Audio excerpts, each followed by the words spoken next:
and welcome back to another episode of Oath Keepers Hawaii. Oath Keepers Hawaii is a ministry.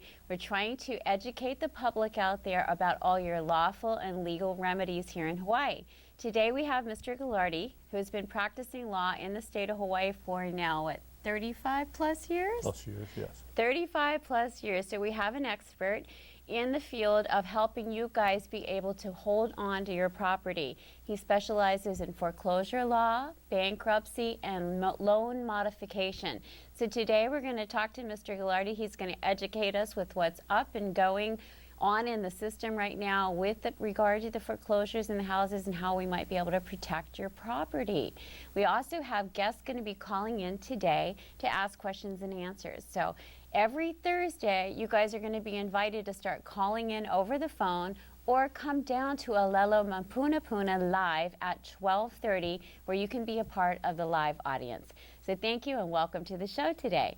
Thanks so much again for coming down and helping us, Mr. Gilardy, and helping all the people at home. So this week in the news, oh, you're so welcome. Thank you very much. It's good to be here again. Thank you. You're welcome. So this week in the news, or what's going on in the world of the law, are there any things you want to share with us? Nothing in particular has happened other than what I mentioned the last time we were here, is that I'm still in the process of analyzing these new cases. And there's a whole bunch of them that are up at the Ninth Circuit and the Court of Appeals for the state of Hawaii. And they're now setting up hearings on these cases so that they can actually hear them. So I'm expecting over the next few months some progress. Yeah, some real progress on what's going to happen. This is super exciting. I think this time that we're living in right now, because a lot of people are seeing how things have gotten off kilter. You're recognizing, and a lot of the other lawyers are recognizing how things have gotten so off kilter. So hopefully between everybody becoming more conscious of what's happening, we can all hopefully win this war of the debt problem. So we have a special guest on the phone who's already called in for the show today. Could you introduce yourself, sir? Our caller who called in on the phone, could you introduce yourself? Yes, I'm Jamia Bay. Well, welcome to the show, sir. Could you ask Mr. Gilardy what you would like to talk about today? Well, I was interested in the foreclosure remedies, and so I was just anxious to hear his presentation. I did have a few questions, but I can reserve them until he finishes his presentation. Mr. Gilardy, would you like to educate Maury at home today? Is there a particular place you'd like to start, or would you like to start with a certain question that he might be able to set off the conversation today? Yeah, last week he had begun discussion on remedies, and if we could continue where he left off, so to speak. I think last week we were discussing a lot of the jurisdictions. Is that correct? Yes. We were. So maybe we might want to pick up, and maybe if you want to interject, then Maury, if you have questions, we'll let Mr. Gilardy just share where he feels like it's appropriate to pick up from last week. Okay, fine. Yeah, as I recall, last week you mentioned about the idea of the various jurisdictions, how the courts are set up, and I'll kind of review that a little bit again. And that is that we have two sets of courts. One are state courts, and each state has their own courts. And then there's what we call federal courts. And the federal courts are all throughout the United States, but they are, to make it even more complicated. confusing, yeah, they're divided into circuits, and the circuits, each circuit takes up a certain amount of states. Now, in most states, there is what we call a court of general jurisdiction. Those courts, and it's really confusing because they call one court something at one level and another court something at another level, so it gets hard to understand them. But at the state of Hawaii, our court of general jurisdiction is what we call our circuit court. Okay. And the whole idea of circuit courts was because originally, if you go back to the days of Abraham Lincoln, or you go back to the days of even here in Hawaii 100 years ago, people didn't necessarily get around on automobiles. They may have gotten around on horses, and they would have courthouses in various hamlets and towns and villages, and the judge would go to that circuit. He would, in the old days, they called it riding the circuit. Oh, because they went to the different places went to the- yeah, to they show went- up for court. That's right, and Okay. the judges did. That's exciting. On a Yeah. horse. Well, originally it truly was on a horse. That's good. And so that's where we got the idea here in Hawaii of our circuit court. It would be very hard for instance, for somebody many years ago who lived in Haleiwa to come to downtown Honolulu. So at one time there was a court, circuit court in Haleiwa in different places, so that the judges would go there. And those are all gone now. We only have one circuit court, and it's all downtown Honolulu. The building's still out there, though. The one you're talking about. Yes, It's the so buil- the buil- quaint the- yeah, and the building charming. is still there. Yes. And there was one in Waianae. There was, I think, one out in Kuhuku area. There were several different places on the windward side. Right. So that's your basic court, of basic jurisdiction. And like I said, in this state, we call it a circuit court. Now, there are also courts. Go ahead. It's just same jurisdiction, huh? Pardon me?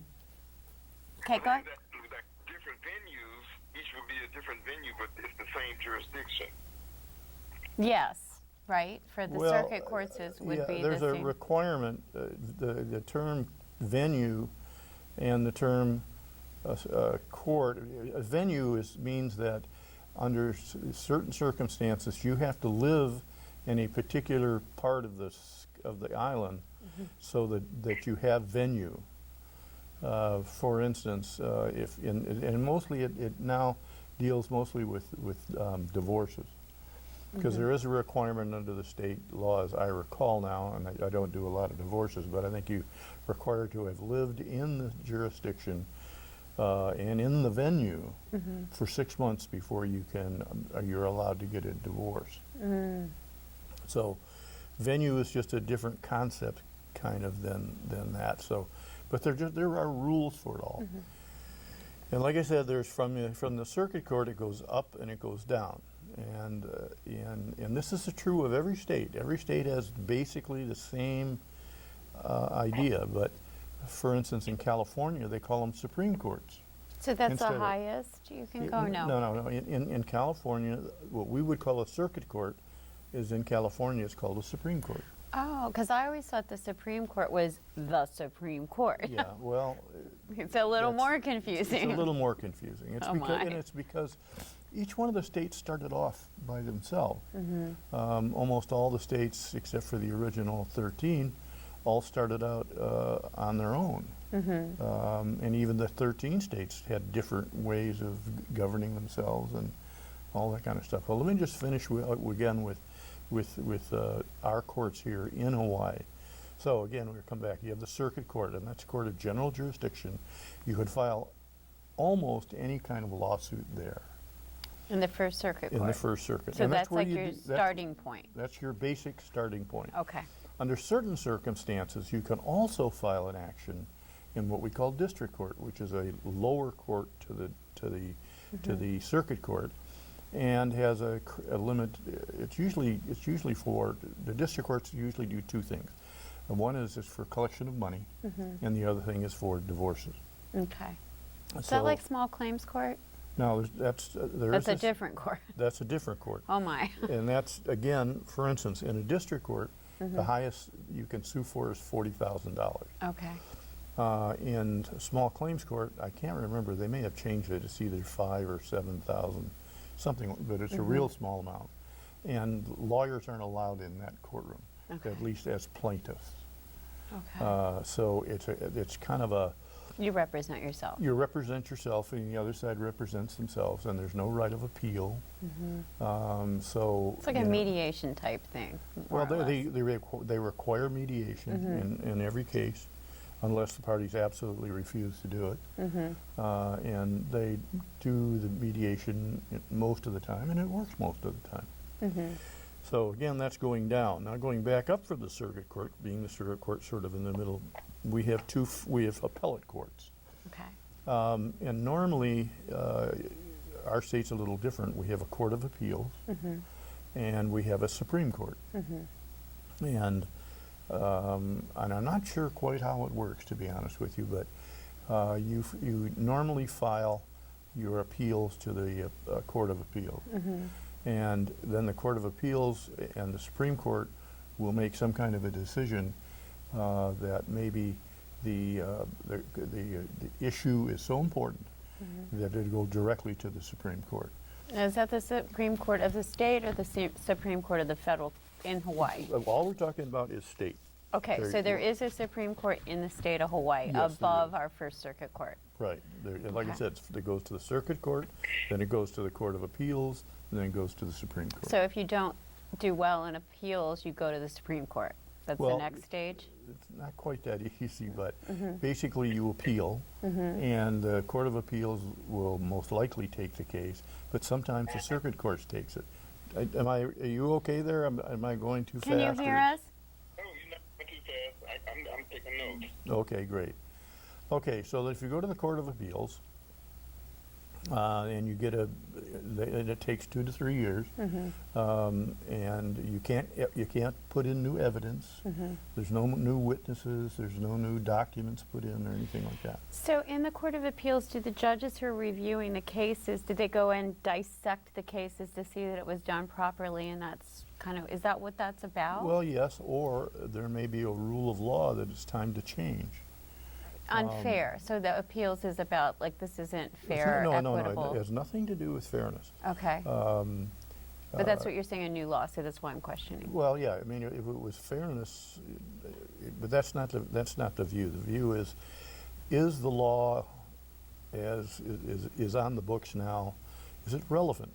You know, things are different than they were 200 years ago. Absolutely. So there may be a rule that of law that it needs to be changed just because time has gone by and there's a need for a change.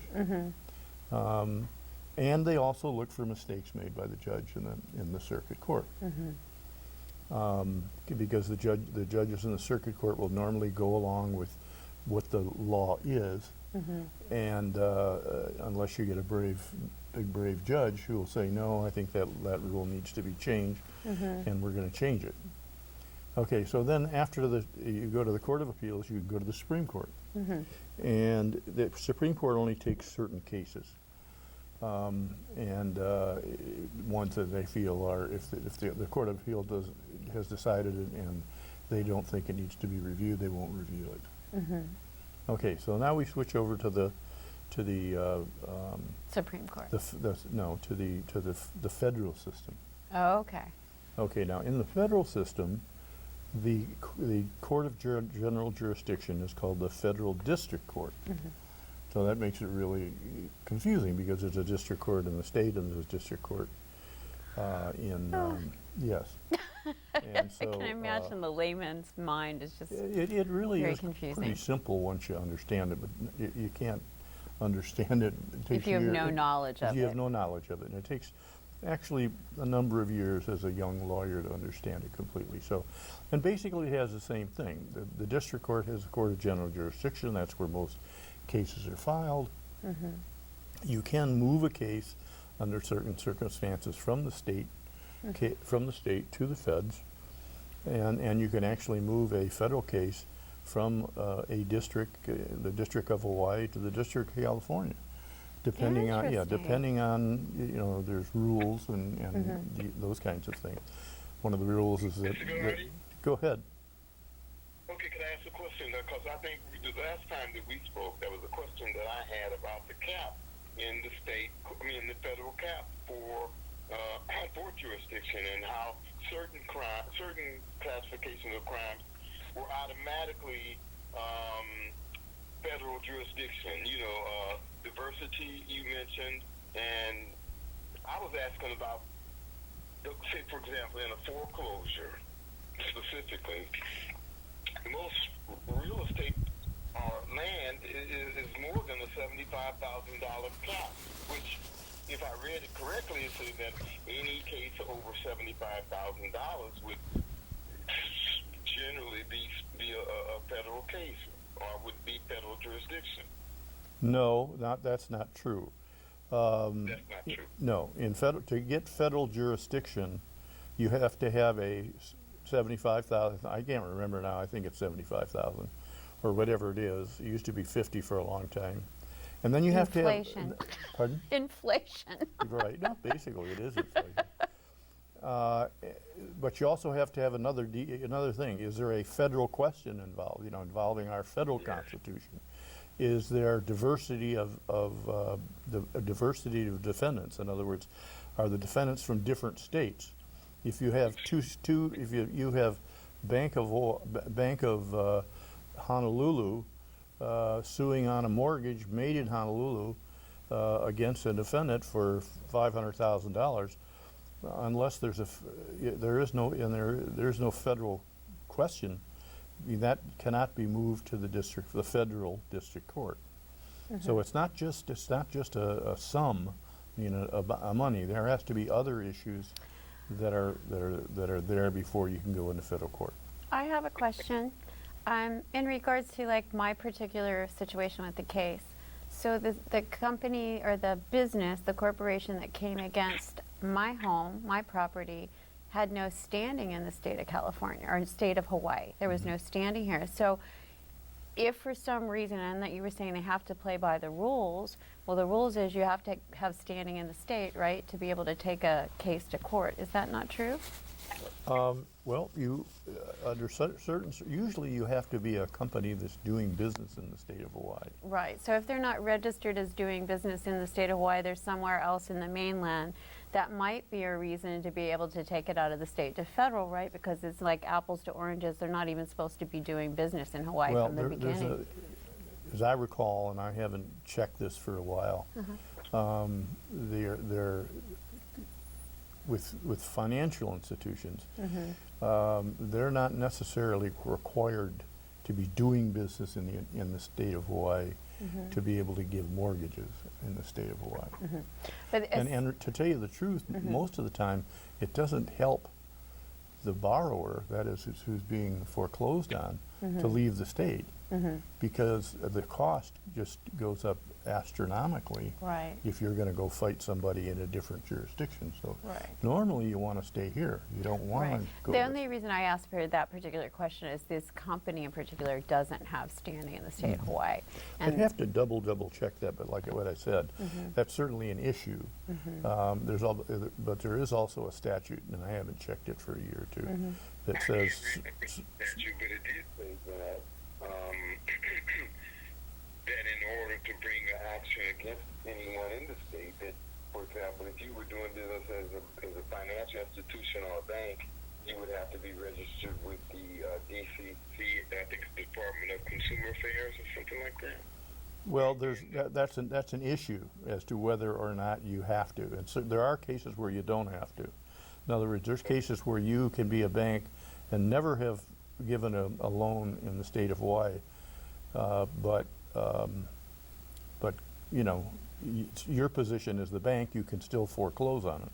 Now, that's one of the major issues in an awful lot of these cases, is whether or not the bank has to do that. And as I recall, we have never had a case decided one way or the other on that particular issue.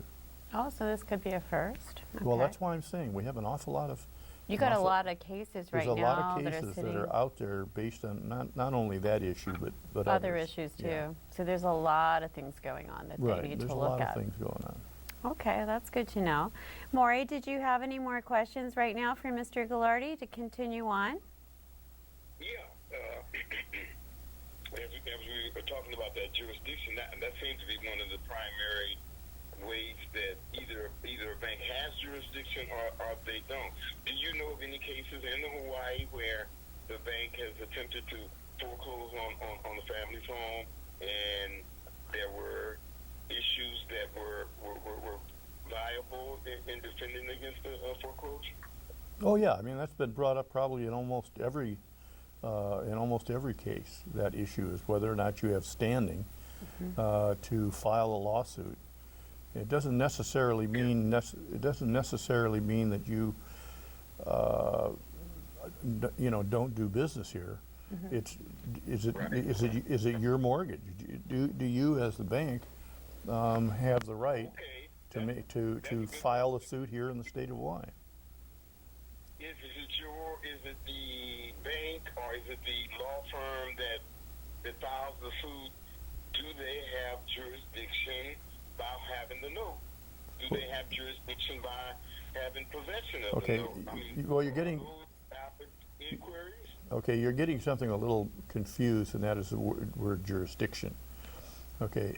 A court has jurisdiction, not a plaintiff or a defendant. So the key is whether or not the court has the jurisdiction to, like I said, for instance, in a district court in the state of Hawaii, a court does not have jurisdiction to entertain a lawsuit for divorce unless the person has lived in the jurisdiction for 6 months. So it's the court that doesn't have the power to do what they're doing. Okay, the question about defendants and plaintiffs is that can they bring that issue up as far as jurisdiction? Yes, they can. But it's the court that has to make the decision as to whether or not the court itself has jurisdiction. Okay. Another question would be, I guess it's kind of related, the equity courts, and how a person can, on a foreclosure here in Hawaii, I think it's 172-11 that deals specifically with land patents and the patentees that's named on a specific piece of land and the connection to those that inherited that land. Right. Okay, so I'm trying to phrase this question. What I'm trying to see is how do you make a claim for a patent here in Hawaii that because I've read cases where the landowner as opposed to the bank has prevailed, so I know that it's possible, but to find anything consistent, could you kind of share with us how 172-11 works as a valid defense against a foreclosure? Okay, I don't have that in front of me right now, so you've kind of caught me a little off guard, but I know what you're talking about. Many years back, and starting in, I think it was 1848, we had something called the Great Mahele. And what the Great Mahele wanted to do was to allow people to own land, just, in fee simple. In other words, so you own your own piece of property. You're just not there. In the old days, the kings owned everything, and then they gave out parts of it to what we used to call the elite, or the nobles that they're called further south in Polynesia.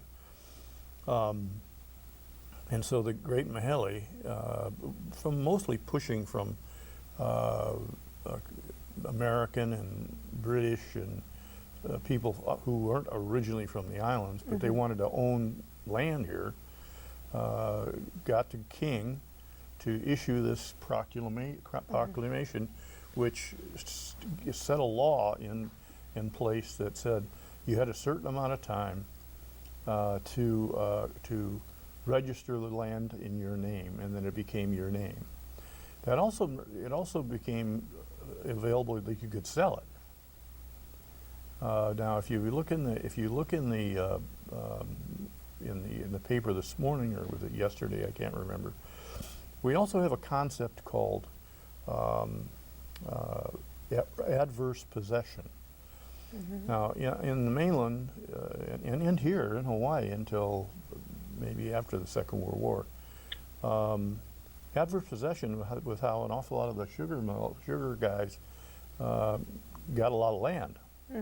because there was these big parcels that, you know, that nobody was using, and so they would sort of be taken over, or they would be leased to the sugar barons, and then they just kept them literally for 100 years.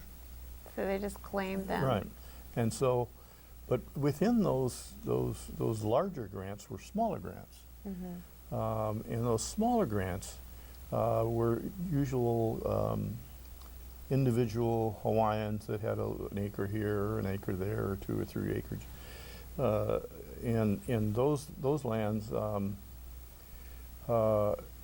were also, they were in the middle of a sugarcane field, so nobody really paid a lot of attention to them. So for many years, we used this word, this concept of saying, if you don't use the land and nobody else pays the taxes on the land, and you just basically abandon it,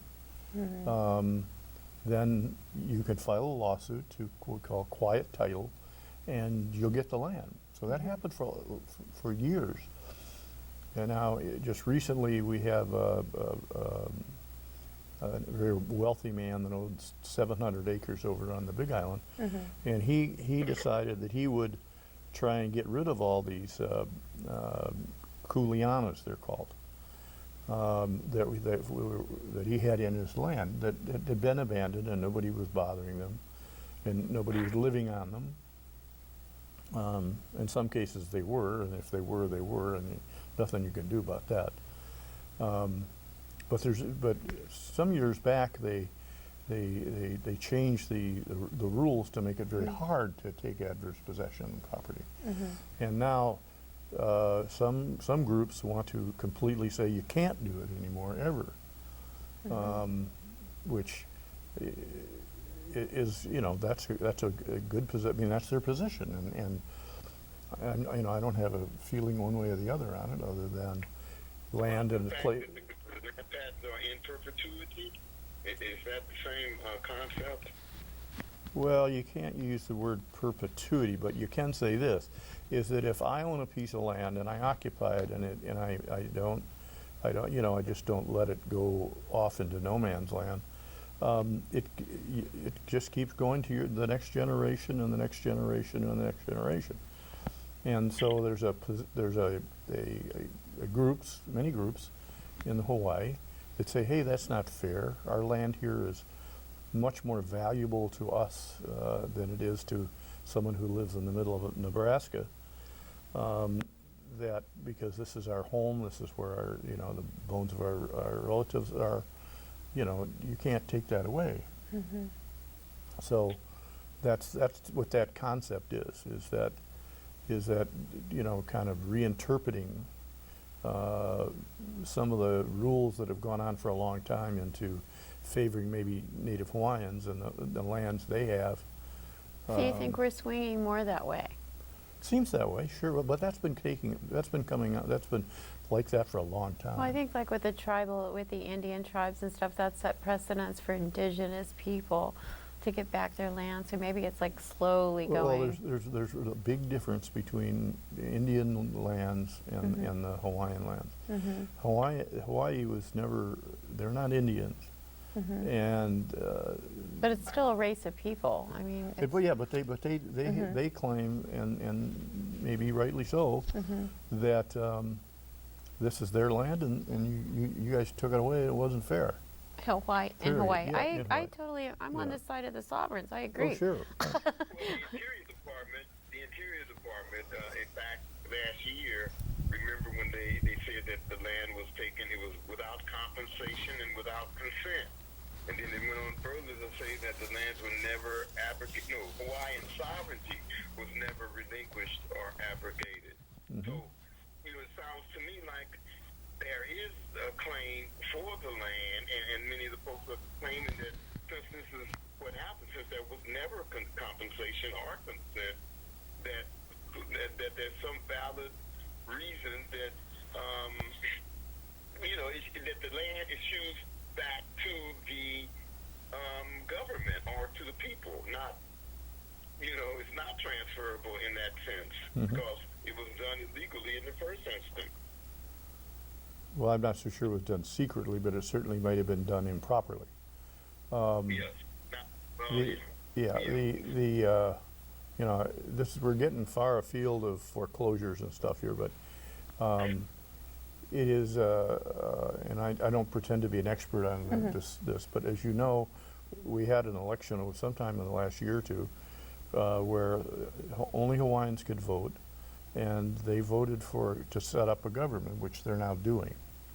And where that is going to go, there's, you know, some people, some Hawaiians want, they just want to have compensation. Others say, you know, they don't really care about it one way or the other. And some say, no, we're a sovereign nation. The entire thing comes back to the Hawaiian nation, and you have to be part Hawaiian to be involved in it. And I don't know how you undo that, but it would be a very difficult time and hard to do. It would seem to me to take forever to do it. I mean, you know, there's people that have lived here Their whole life. Well, there's people who have lived here for generations and generations and generations that aren't part of Hawaiian. So, you know. They're kind of grandfathered in because they were born here. Well, I mean, maybe. They may not have Hawaiian blood, but Right. they call this home. They certainly Right. believe it's their home and love the people, or they wouldn't be here. Right. Well, you know, many of Asian people were brought here, certainly not in slavery, but we needed their. I'm sorry.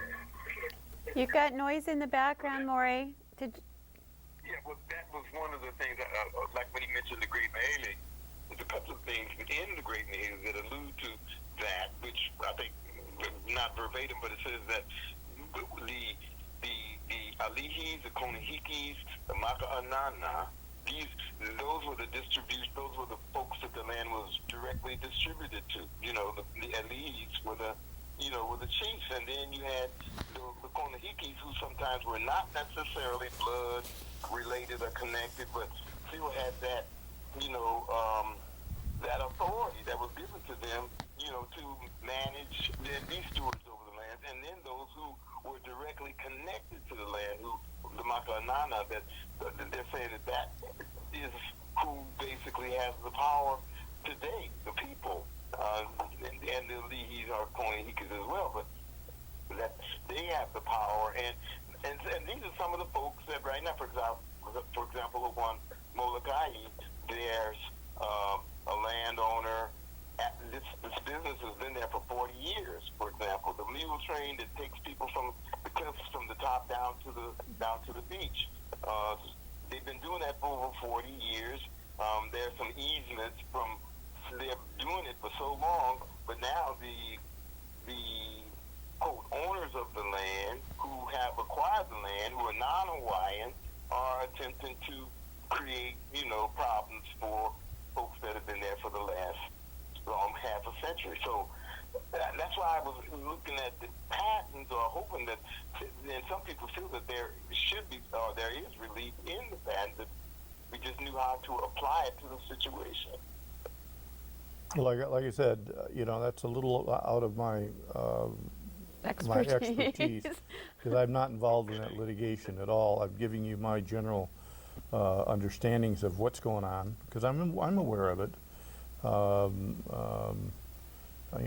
was married to a Hawaiian woman for many, many years, and have Hawaiian stepchildren, and so I'm very aware of the issues, and also very aware of the different issues that Hawaiians have about it. Some don't want to change anything. Some want to change a little bit. Some want to change quite a bit, and some want to change it all. I mean, it's just, and so there isn't all. That's like the slice of life, right? Some want this, some want that. I mean, that's everybody. That's every group, right? That's exactly. every group. It's like that. Yeah. I mean, that's how America started. If you read, I'm reading a book right now on Mr. Hamilton, and he came from the Caribbean, and it's interesting to since he was not born in the United States, Alexander Hamilton could never be president of the United States, because the Constitution says you have to be born in the United States. But if you look at what was going on at the very beginning of after our revolution, there was a lot of people who had different ideas about what it is. So that goes along with what you're saying, is the Hawaiians have many different ideas of what they have. I mean, they've accomplished a lot of things. I mean, I think the trips that the sailing ships have taken are probably one of the most incredible things you ever think about. Is From Hawaii, exactly. from Hawaii. I mean, it's really amazing. Or to Hawaii, how far we are out here. Well, just they've started out with the the trip back and forth between Hawaii and Tahiti. That was the original lifeline, and so that's kind of the beginnings of bringing Hawaiian culture back to life, because it was certainly suffering back in the early part of the 20th century. But it's changed a lot. So. Well, certainly, like you said, we are living in very interesting times where everything old is coming back up, things are moving into new, and it's all kind of, how do we form the future? It's like really what's going on right now on the planet. So it's a totally interesting time.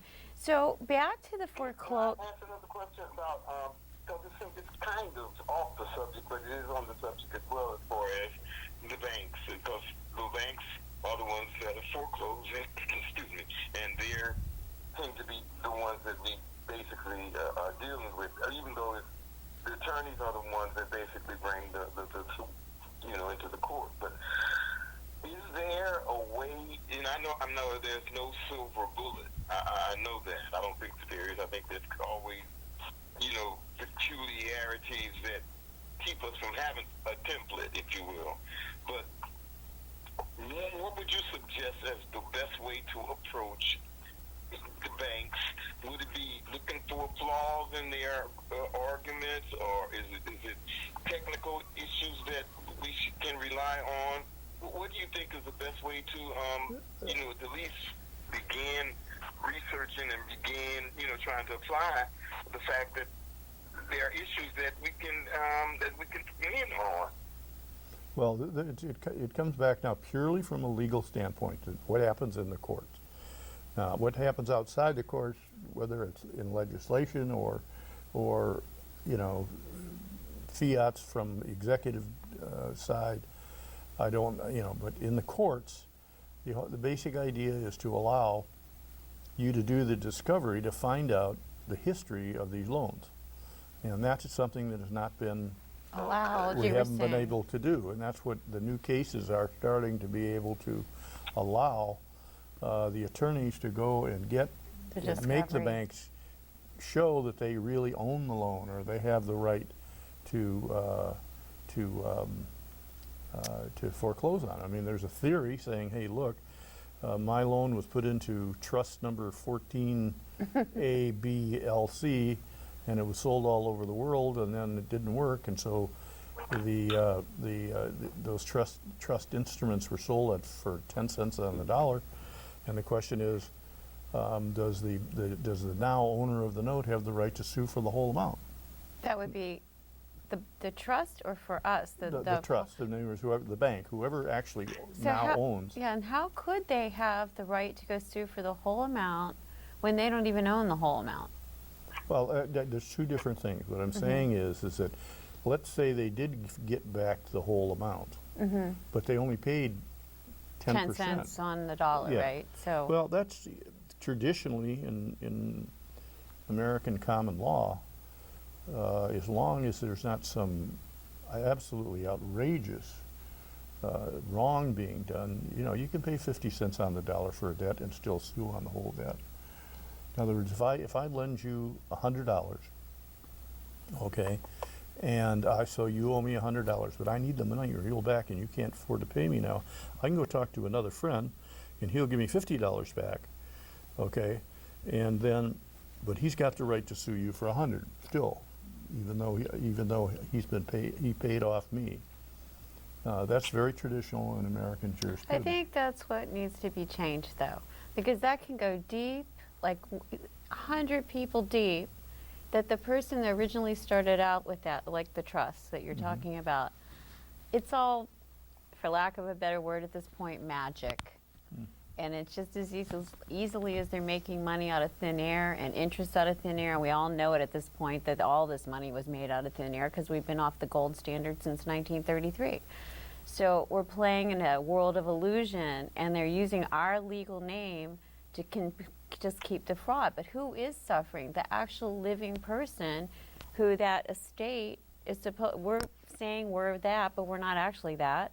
And Well, that's- we're actually having physical, spiritual, financial devastation.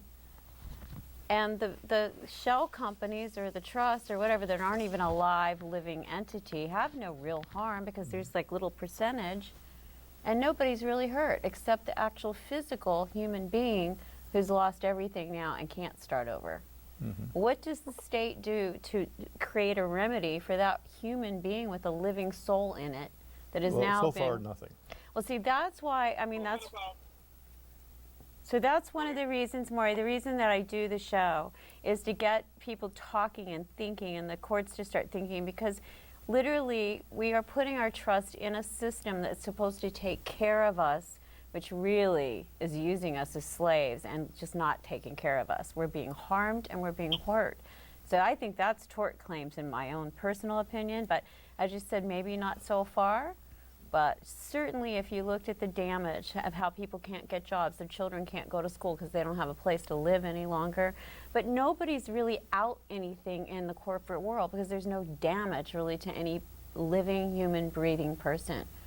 But when you put that burden on the state now to have to pay housing or they're homeless, and you've got the police harassing people that are living in their car because they lost their home, there's no jobs. I mean, thank God Mr. Trump is trying to save our jobs and keep money in this country and redo some things. But I mean, that's why I do this, Maury, as an advocate to get the word and truth of where we're at now.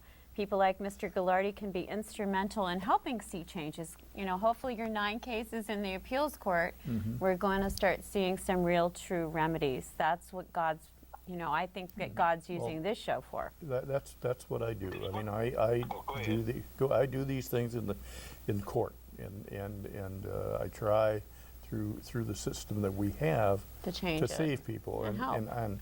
and we're trying to change it slowly. Changing the law is hard. It doesn't happen every day. It doesn't come through. But for instance, we are making headway.